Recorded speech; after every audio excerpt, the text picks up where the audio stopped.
ಓಂ ನಮೋ ಭಗವತೆ ವಾಸುದೇವಾಯ ನಮಃ. ನಮಸ್ಕಾರ ವೀಕ್ಷಕರೇ.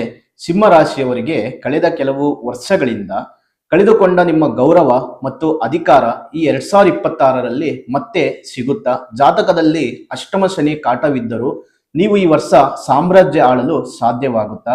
ಮತ್ತು ನಿಮ್ಮ ರಾಶ್ಯಾಧಿಪತಿ ಸೂರ್ಯನ ಸಂಕ್ರಾಂತಿ ಸಂಚಾರವು ನಿಮ್ಮ ವಿರೋಧಿಗಳನ್ನ ಧೂಳಿಪಟ ಮಾಡಲಿದೆಯಾ? ಇದರ ಬಗ್ಗೆ ಸಂಪೂರ್ಣವಾದ ಮಾಹಿತಿ ತಿಳಿದುಕೊಳ್ಳೋಣ. ಆದರೆ ಈ ರೀಲ್ ಮಿಸ್ ಆಗೋಕ್ಕೂ ಮೊದಲು ವಿಡಿಯೋ ಸೇವ್ ಮಾಡಿಕೊಳ್ಳಿ, ಹಾಗೆ ಲೈಕ್ ಮಾಡಿ, ಶೇರ್ ಮಾಡಿ, ಜೊತೆಗೆ ನಮ್ಮ ಪೇಜ್ ಅನ್ನು ಫಾಲೋ ಮಾಡಿ. ನೋಡಿ, ಸಿಂಹ ರಾಶಿಯವರಿಗೆ ಈ ಒಂದು ವರ್ಷದಲ್ಲಿ ನಿಮಗೆ ಮೊದಲದಾಗಿ ರಾಜಕೀಯ ಅಥವಾ ಸರ್ಕಾರಿ ಉದ್ಯೋಗದಲ್ಲಿರುವವರಿಗೆ ಉನ್ನತ ಹುದ್ದೆ ಸಿಗಲಿದೆ. ಸಮಾಜದಲ್ಲಿ ನಿಮ್ಮ ಮಾತಿಗೆ ಬೆಲೆ ಬರಲಿದೆ. ಆದರೆ ನೆನಪಿಟ್ಟುಕೊಳ್ಳಿ, ಶನಿ 8ನೇ ಮನೆಯಲ್ಲಿ ಇರುವುದರಿಂದ ಆರೋಗ್ಯದ ಬಗ್ಗೆ ನಿರ್ಲಕ್ಷ್ಯ ಬೇಡ. ಶತ್ರುಗಳ ನಿಮ್ಮ ಬೆನ್ನ ಹಿಂದೆ ಸಂಚು ಮಾಡಬಹುದು, ಆದರೆ ನಿಮ್ಮ ಧೈರ್ಯ ಮತ್ತು ಅವರು ಮುಂದೆ ಇರುವಂತ ಒಂದು ಸಾಧ್ಯತೆಗಳು ಹೆಚ್ಚಿದೆ.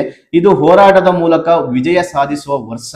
ಶಾಸ್ತ್ರೋಕ್ತ ಪರಿಹಾರಗಳು ನಾವು ನಿಮಗೆ ಇದರ ಬಗ್ಗೆ ತಿಳಿಸ್ಕೊಡ್ತೇವೆ. ನಿಮ್ಮ ರಾಜಕಳೆಯನ್ನು ಹೆಚ್ಚಿಸಲು ಈ ಪರಿಹಾರ ತಪ್ಪದೆ ಮಾಡಿ. ಪ್ರತಿದಿನ ಸೂರ್ಯೋದಯದ ಸಮಯದಲ್ಲಿ ಸೂರ್ಯನಿಗೆ ತಾಮ್ರದ ಪಾತ್ರೆಯಲ್ಲಿ ಅರ್ಘ್ಯವನ್ನು ಅರ್ಪಿಸಿ ಪ್ರತಿ ಶನಿವಾರ ಕಪ್ಪು ನಾಯಿಗೆ ಆಹಾರ ನೀಡಿ. ಇದು ಅಷ್ಟಮ ಶನಿಯ ಪ್ರಭಾವ ತಗ್ಗಿಸುತ್ತದೆ. ಇನ್ನು ನಿಮ್ಮ ರಾಶಿಯ ಬಗ್ಗೆ ಇನ್ನಷ್ಟು ಹೆಚ್ಚಿನ ಮಾಹಿತಿಗಾಗಿ ಮತ್ತೆ ನಿಮ್ಮ ವೈಯಕ್ತಿಕ ಜಾತಕದ ಪರಿಶೀಲನೆಗಾಗಿ ಸ್ಕ್ರೀನ್ ಮೇಲೆ ಕಾಣುತ್ತಿರುವ ಸಂಖ್ಯೆಗೆ ಕರೆ ಮಾಡಿ ನಿಮ್ಮ ಅಪಾಯಿಂಟ್ಮೆಂಟ್ ಬುಕ್ ಮಾಡಿಕೊಳ್ಳಿ.